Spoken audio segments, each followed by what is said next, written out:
Okay, so good day. We will be having our next topic, topic 9, jets orifice coefficients. Okay,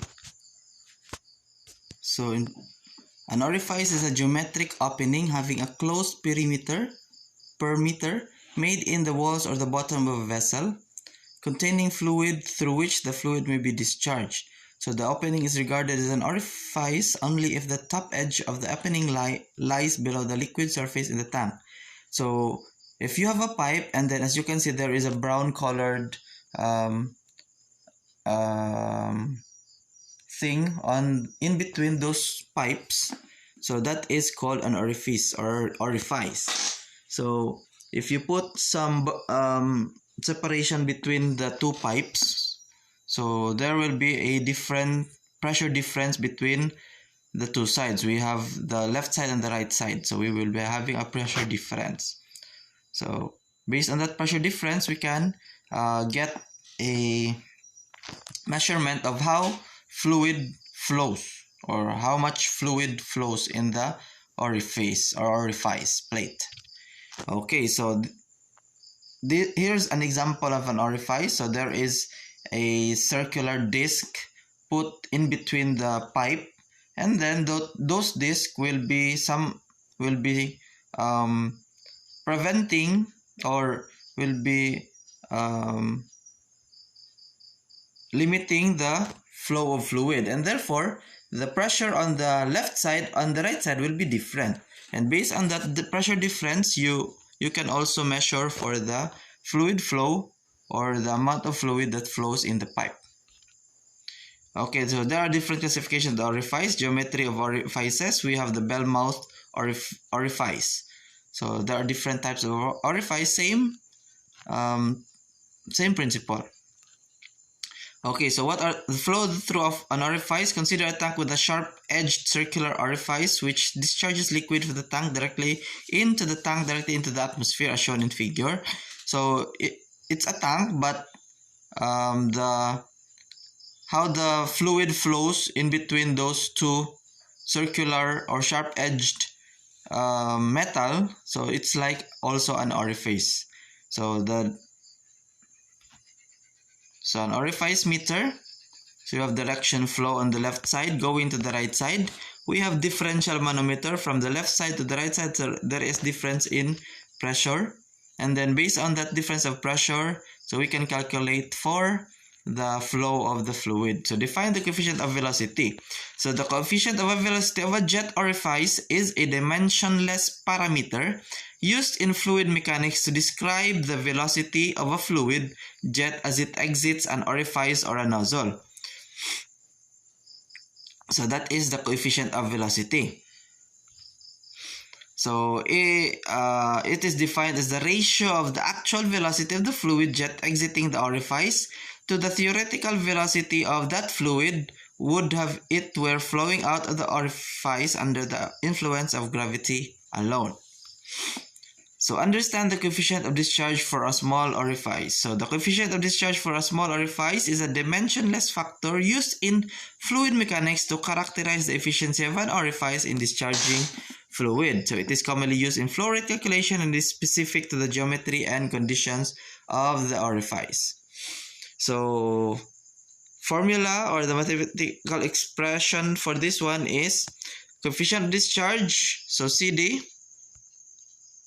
So this is different. We have coefficient of velocity, actual velocity over theoretical velocity. We have also discharge coefficient, which is actual flow rate through the orifice over the theoretical flow rate through the orifice. So let's solve problems such as discharge velocity, impact of jets, and power of jets.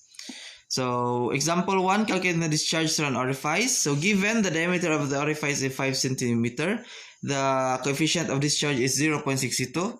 Water flows through the orifice at a velocity of 4 meters per second. So calculate the discharge of water through the orifice. So solution, Q is equals to CD times area times velocity. So where area is equals to pi r squared. So change the values. So Q is equals to 0.62 times the pi times the 0.0.25 meter to the power of 2. So 0.025 meter was converted since the diameter is 5 centimeters. So we will have to convert it into meter. So the answer will be 0.025 meter times the 4 meter per second of velocity, which is Q is therefore the discharge of water through the orifice is approximately 0.004869 cubic meter per second. So if you have values like this in my class, so I usually use 2 digits for the whole number. So the final answer will be 0.0049. Okay, so example 2, we have determining the impact of jet. So the formula to be used will be force is equals to momentum flow rate, which is equals to mass times velocity. So we have given water jet strikes a stationary curved vein. Mass flow rate of water is 2 kg per second and the velocity of jet is 10 meter per second. So calculate the force exerted by the jet on the vein. So the formula will be force is equals to mass times velocity, which is 2 kg per second times 10 meter per second. So the answer will be 20 Newton. So force or the momentum flow rate is equal to 20 Newton. So therefore the force exerted by the jet on the vein is 20 Newton. So that are the examples. Number 4, explain the power of jet in terms of velocity of the liquid and cross-sectional area of an enclosed pipe. So the power of a jet in fluid mechanics can be expressed in terms of velocity of the liquid and the cross-sectional area of the enclosed pipe. So the power of a jet refers to the rate at which energy is transferred by the jet of liquid. So formula for power of jet is 1/2 times density times area times velocity to the power of 3. Okay, so the power of the jet is directly proportional to the density of the liquid, the cross-sectional area of the pipe, and the cube of the velocity of the liquid. So this means that even small changes in velocity can have a significant impact on the power of jet. So as you can see in the formula, the power is equals to 1/2 times density. So the density of the liquid will have an impact to the total power of the jet. The area, of course, so the cross-sectional area, the bigger the area, the bigger the power. And the bigger the velocity, the higher the velocity, the higher the power will be for the power of a jet of a liquid. Okay, so where do we usually use the power of jet? In onboard ships. So onboard marine ships or maritime ships, or we can use jet power in propulsion. So as you can see, we have propulsion is here in our country. We have, or here in Visayas, near us. So we have ocean jet, we have supercat. So those kinds of ships or jet uses jet propulsion, water jet propulsion in to propel their ship forward. So for fast rescue boat or fast crafts, so they usually use water jet propulsion systems. Okay, in firefighting system we also use water jet. So in fire nozzles, in water mist systems, and in sprinkler systems on board ships, in fighting fires on board ships. So also in land, we also use that. Okay, in the hydraulic systems, in valves, so the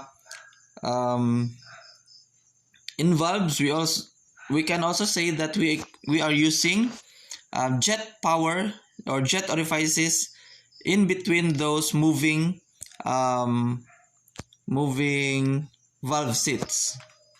Okay, we also have deck washdown system. So on board aircraft carrier ships or battleships, so in cleaning the deck, so they have washdown systems. So those washdown system uses nozzles and jet sprays. Okay, we also have jet sprays for cleaning the tanks. So inside the tank we have crude oil washing We have different kinds of cleaning systems using jet to clean the tank faster than using it manually. Okay, on board ships we have engines. So in engines we have fuel injectors, and those fuel injectors also use jet powers in their nozzles to excrete or to spray very optimized and very atomized spray on their fuels for proper combustion of fuel during, or better combustion efficiency for engines and generators. Also, in marine vessels, they use water jets in jet skis and personal watercraft, in high-speed ferries or fast craft, in naval warships and patrol boats also, and in yachts and mega yachts. So they also use water jet propulsion systems. And for specialized applications, we have hydrofoil craft and water jet thrusters also. So uses water jet or jet power. So number 6, solve an illustrative problem to determine the power of a jet in terms of its applied velocity and cross-sectional area of a pipe. So the formula will be power is equal to 1/2 times density times area times the velocity to the power of 3.